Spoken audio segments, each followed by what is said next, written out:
Hello and welcome to 10 by 9, where 9 people have up to 10 minutes each to tell a true story from their own life. I'm Paul Dorn, and this is the first 10 by 9 podcast of 2025.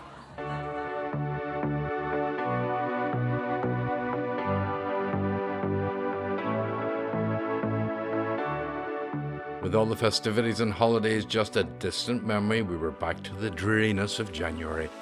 But we were also back in the black box for our first event of the year. The theme was moving, and we were part of the Out to Lunch festival here in Belfast. And it was standing room only for 9 amazing true stories. It really was another very special night. The day of the funeral comes, she has a letter, and on the front it says, Rachel Smith, to be delivered by hand. She said, I meant to give it to you 10 years ago. They gave him such a hiding that he lost one tooth, which they later displayed on Facebook. Would he like it back? And the rest had to be wired back into his jaw to save them. Comrade, do you have any French fries? And the answer was a negative shake of the head. KFC in China served chicken with rice. So get ready for a moving letter from beyond the grave, a violent threat that forced a family to move from their home, and the hunt for the elusive Spud after a move to Beijing. But first, just before we start, on the night, I had to make the audience aware of something.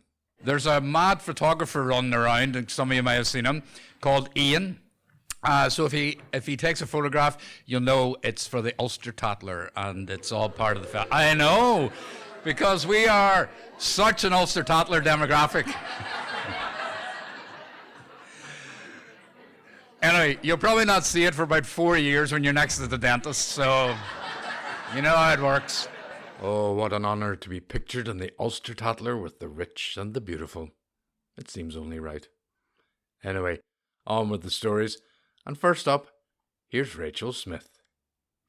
I often share with friends to this day how Mike, a man I knew, would send me text when he came home from holiday. They would say things like, all is well, Rachel, had a great time, not dead yet. I would sort of roll my eyes and laugh and reply, well, that's good then, isn't it? This went on for so many years, so much so that I thought he would last forever. We wrote a book together as part of a project I designed and run called Writing for the Future, about his life. We sat for hours and talked about life and death and what his dreams were for his children. We laughed a lot. He had strong opinions. Although my job was to record his thoughts, I simply refused to write down some of the things he said. And he said it was his book and it was his choice, but he accepted my opinion after some discussion. He knew he was dying and faced it with a sort of pragmatism. He wanted to squeeze life into all the little moments he could. He would text me from his caravan and say he was enjoying life in the sun and a gin and tonic, and he hoped I was too. He would text from the chemo unit with chat and thoughts and wondering if I was doing okay and how everyone was so kind and supportive. He was also always so grateful, even though he was dying. We would sit in the living room, his living room, overlooking his garden, and he would talk with gratitude for the life he had. We would talk of the hedges and how they needed cutting.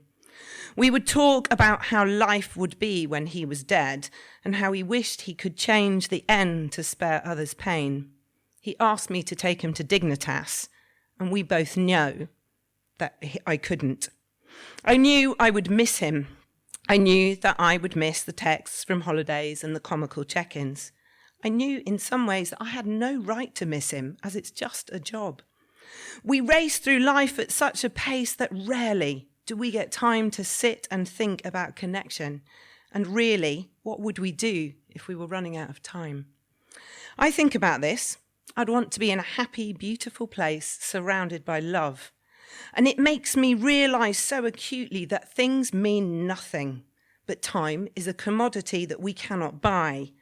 Mike and I would have talked about that, the fragility of time. I work with the dying and the living who are feeling the pain about the people who have died or are dying. I skirt the edges as the pain is not mine to be felt. And mostly, in all honesty, I don't feel the pain in my heart. I watch the pain and I feel a deep sadness for others. But when Mike died, I cried. I missed our connection and realised he'd created a connection that had drawn me in, and that was such a skill. And I realised I was okay with that, and it made me human, and I was deeply moved.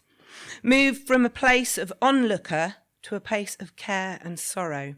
And it was nice to know that I still felt that. I got a call after he died that he'd left lots of instructions in a box. He'd locked the box with the code inside, and did I, by any chance, know the code? I didn't. I apologised. They had to smash the box. So very Mike, I thought, and laughed, and he would have thought it was so funny.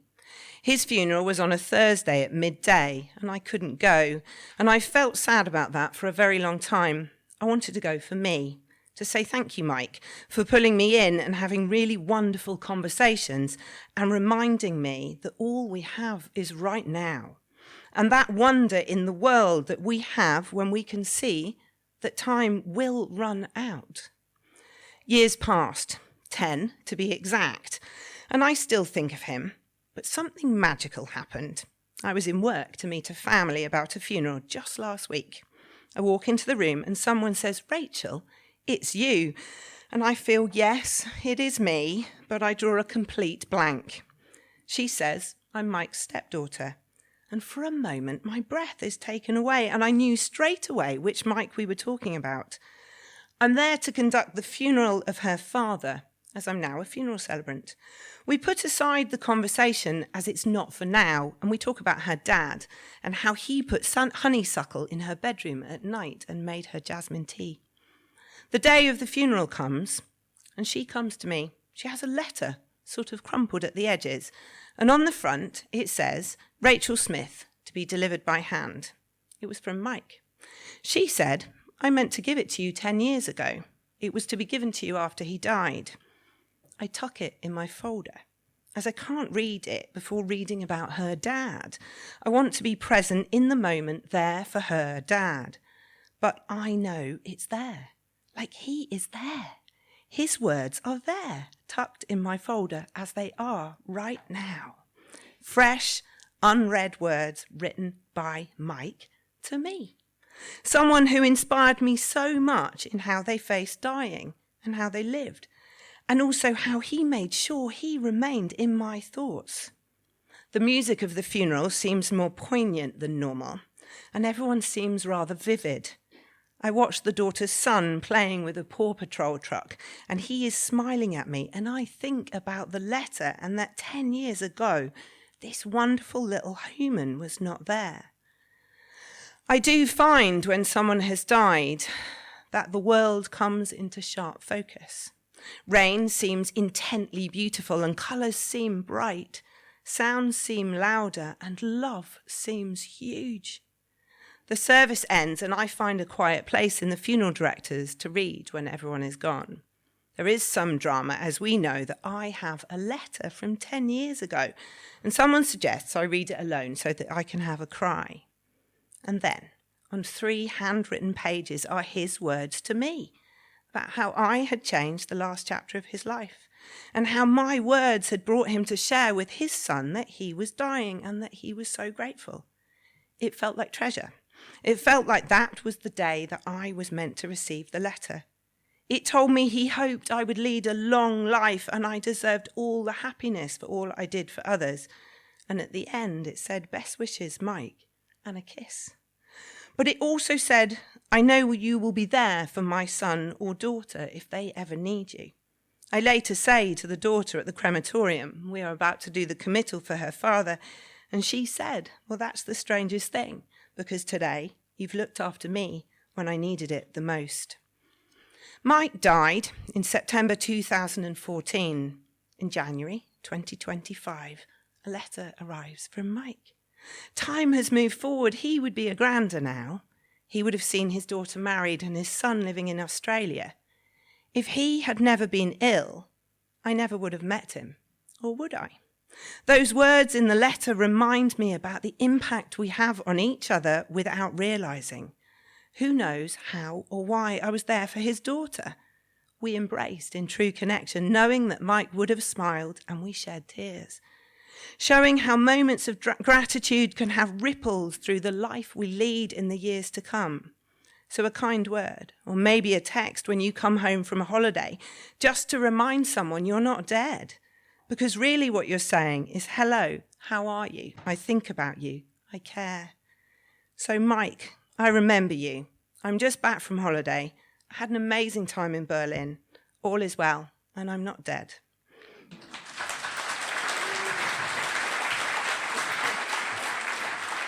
Rachel, thank you so much for that. What a series of connections you can only get from real life. And you really brought Mike to life.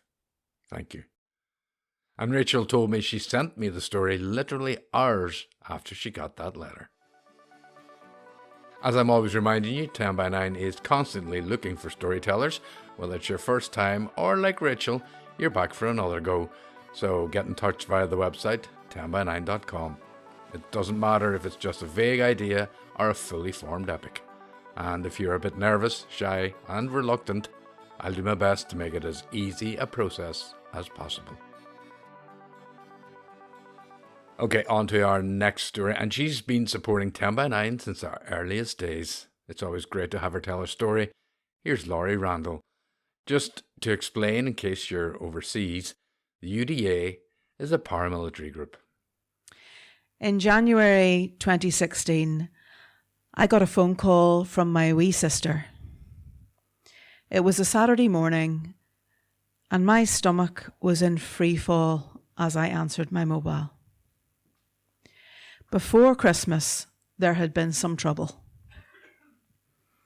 Her youngest son got in a row about a girl with 5 lads he had known since primary school.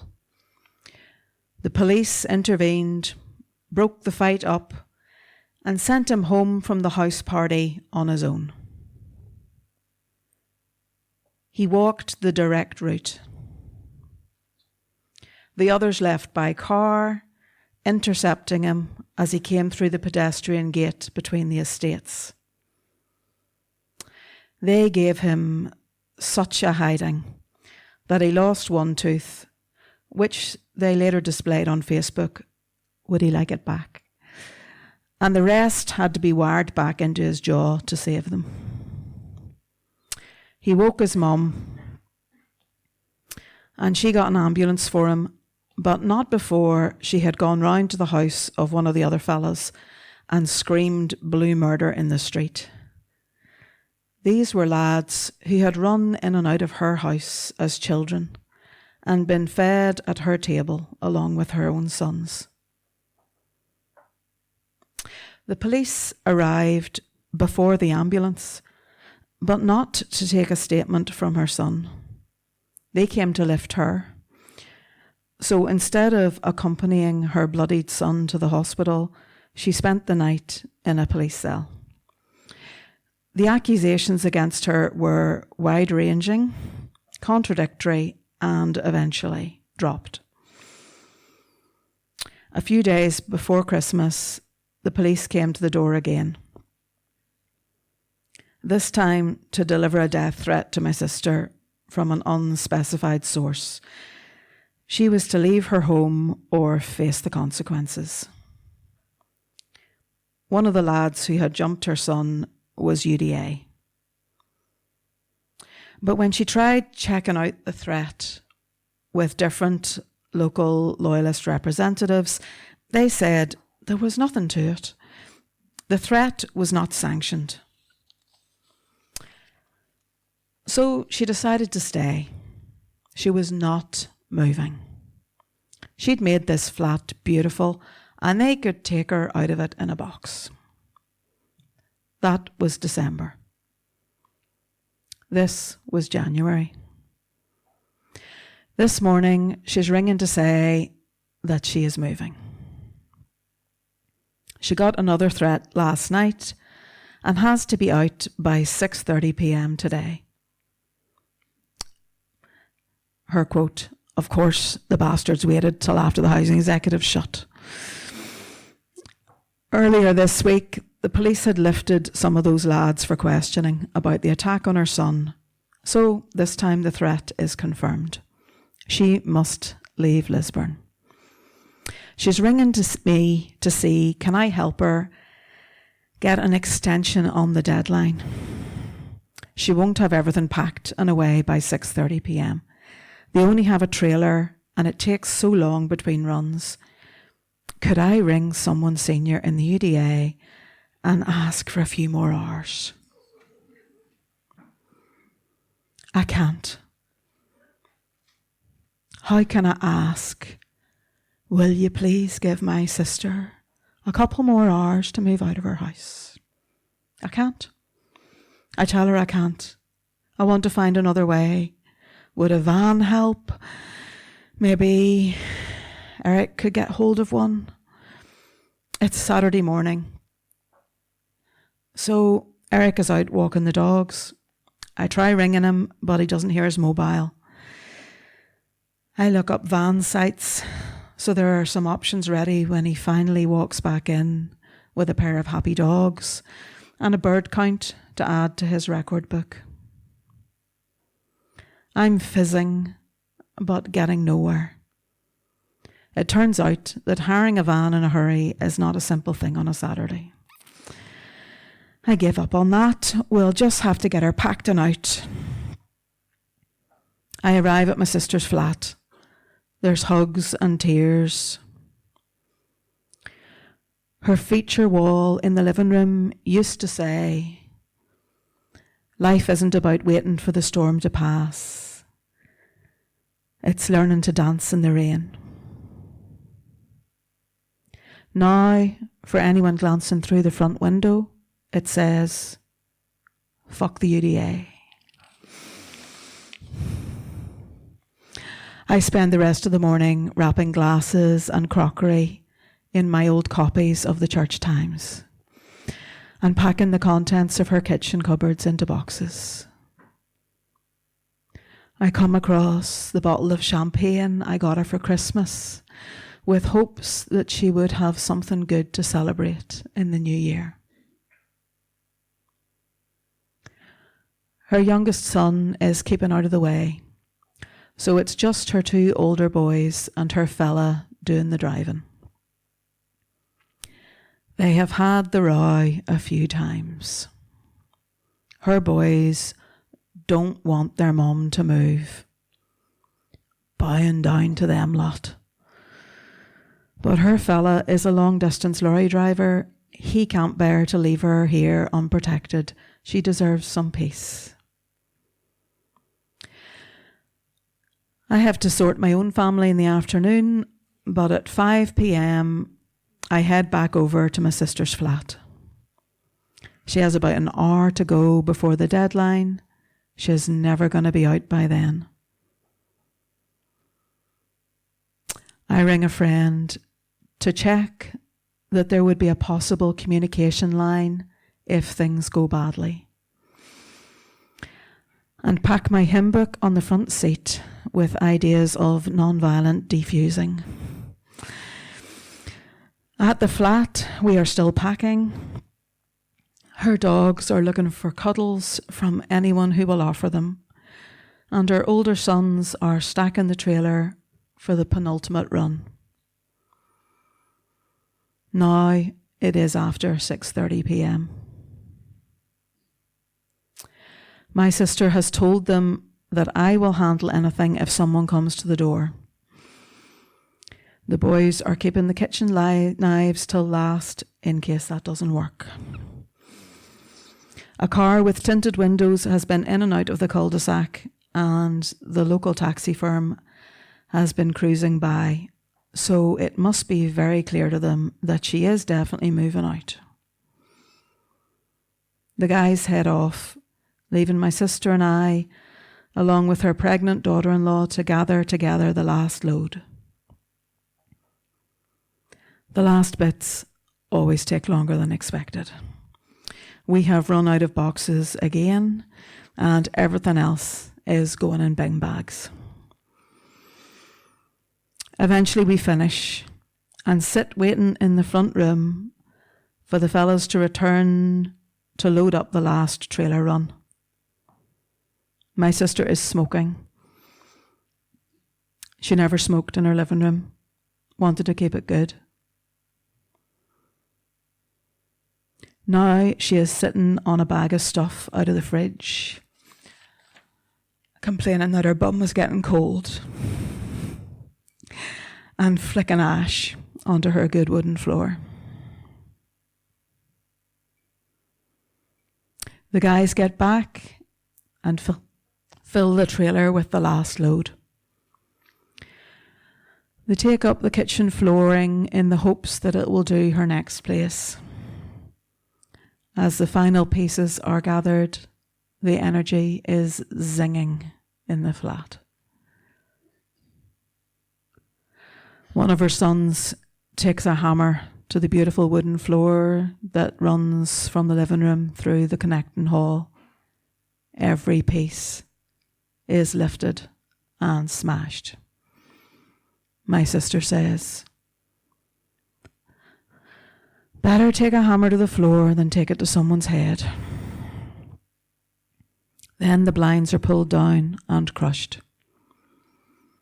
And once we have removed every last thing and stowed the dogs in the 2 cars, the light bulbs bite the dust. It's 8:30 p.m, 2 hours after the deadline, but no one has come round to protest at our tardiness. The neighbours carefully don't look out past their curtains. By agreement, we all leave simultaneously, the boys driving off with the last trailer load, and the women with me, off to a temporary resting place above the Shankill.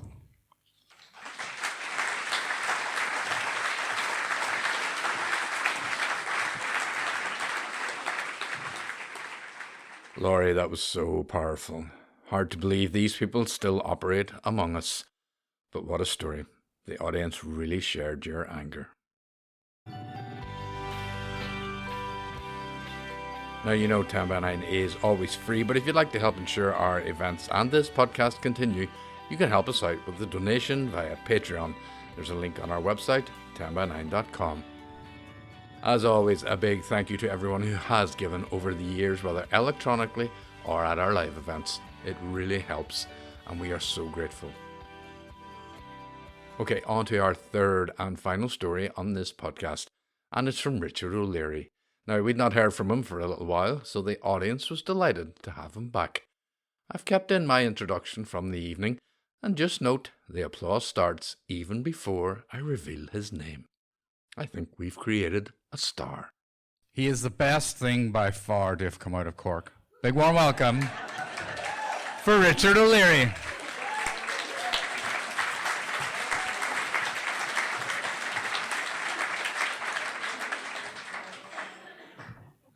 I now live in Bangor for the last 25 years. But long, long ago, in the last century, when I was growing up in County Cork, my father grew vegetables, including my favourite vegetable. And can any of you guess what was my favourite vegetable? No. It was the potato. Broccoli. I mean, do I look like a broccoli person? Jesus. Cabbage. Every year in spring, I'd watch my father pick up a spade and use it to dig the rows.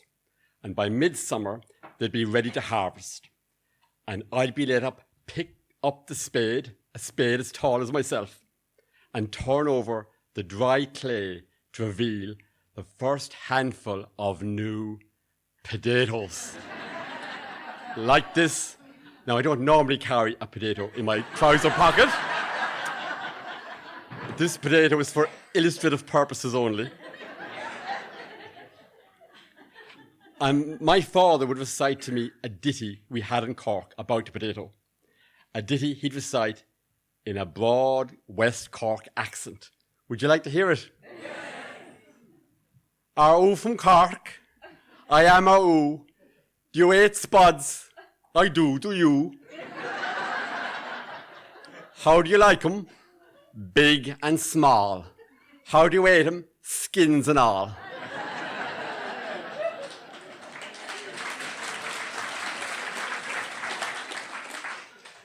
As a young man, I left Ireland in 1987 and headed to the east, the far east, to live in the People's Republic of China.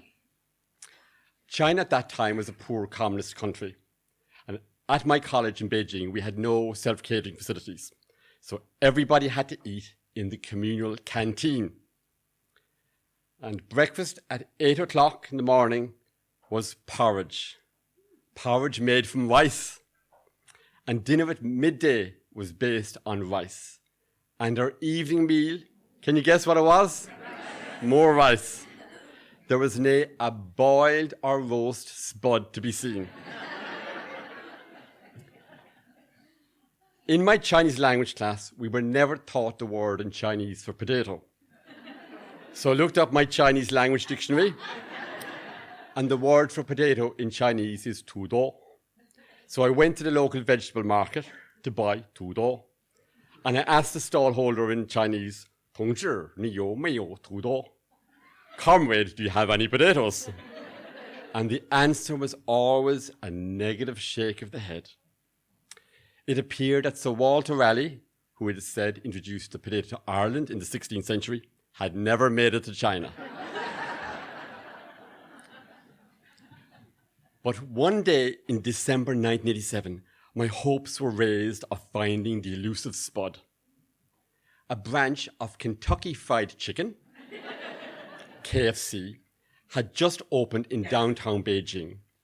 Indeed, this was the first ever Western-style fast food outlet to open in Beijing. So that same week, I cycled into the center of Beijing, parked my bike next to Tiananmen Square, and walked into the new KFC. And I asked, Comrade, do you have any French fries? And the answer was a negative shake of the head. KFC in China served chicken with rice.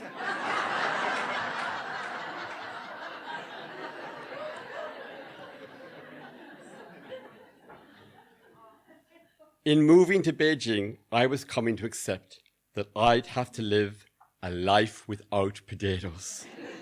And what an empty life that would be. But I had a plan. Maybe I could find a substitute, a poor substitute, for potatoes. Can any of you think what might be a substitute? Potato crisps. I wasn't expecting to find our own Irish favourite tater crisps.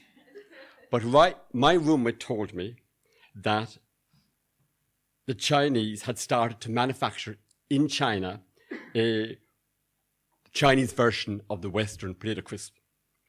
So I went into the state grocery store and I asked, Comrade, do you have any potato crisps?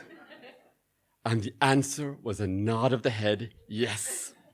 And I left that store with a packet of potato crisps. This packet of potato crisps.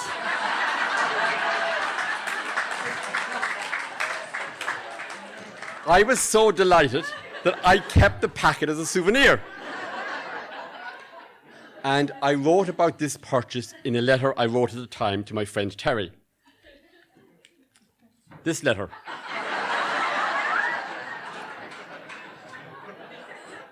"18th of June, 1988, Beijing." And it says on the letterhead, China University of Political Science and Law. That was the university where I was teaching English. "Dear Terry, I bought some Chinese potato crisps. The packet even has a description in English. The Chinese write English on the packaging of some products to make them look more impressive. And look, you can see I attached to the letter the back of an empty packet of Chinese potato crisps. And I'll read out to you what was written on the back of the packet. Explanation of product. This fried slices of potato is the newest convenient food. It is processed through the advanced produce line imported from England.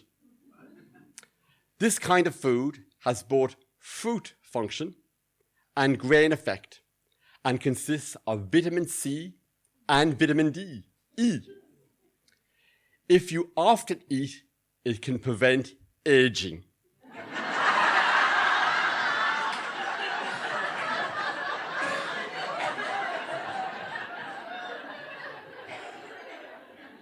Prevent aging.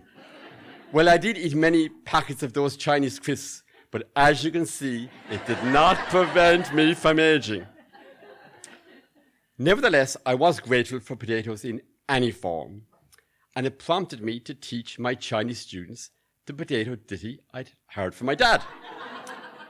Decades later, they may well be in China, middle-aged graduates of the China University of Political Science and Law, who can still repeat this ditty and in a Cork accent.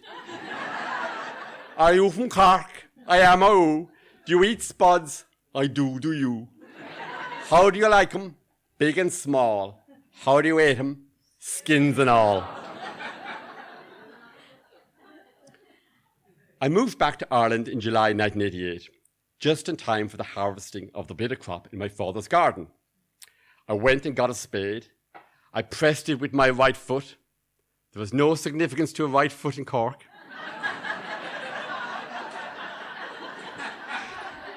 And pressed it into the dry, clumpy summer clay.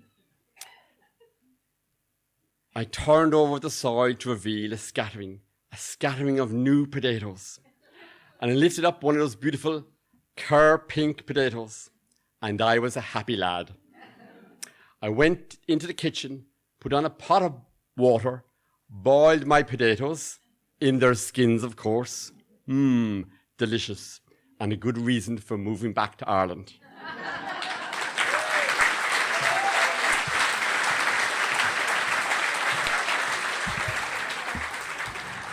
Oh, Richard, what a way to send us home. I don't know about you, but I need to hear that ditty just one more time. Are you from Cork? I am a oo. Do you eat spuds? I do you?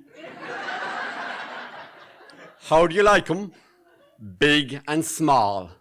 How do you eat 'em? Skins and all.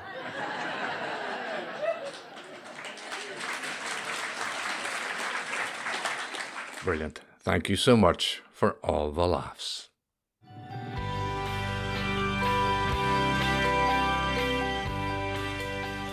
And that's it for this podcast. You can keep up with all our coming events and themes by having a look at our website, 10by9.com.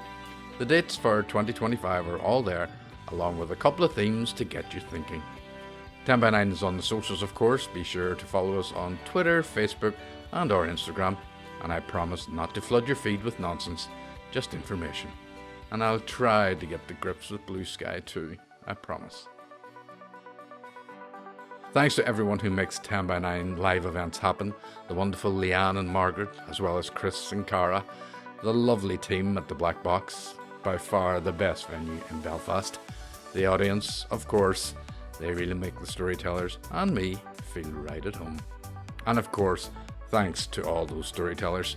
But the biggest thanks this week goes to Rachel Smith, Laurie Randall, and Richard O'Leary. I'm Paul Dorn, and I'll be back with another podcast soon. But for now, bye-bye.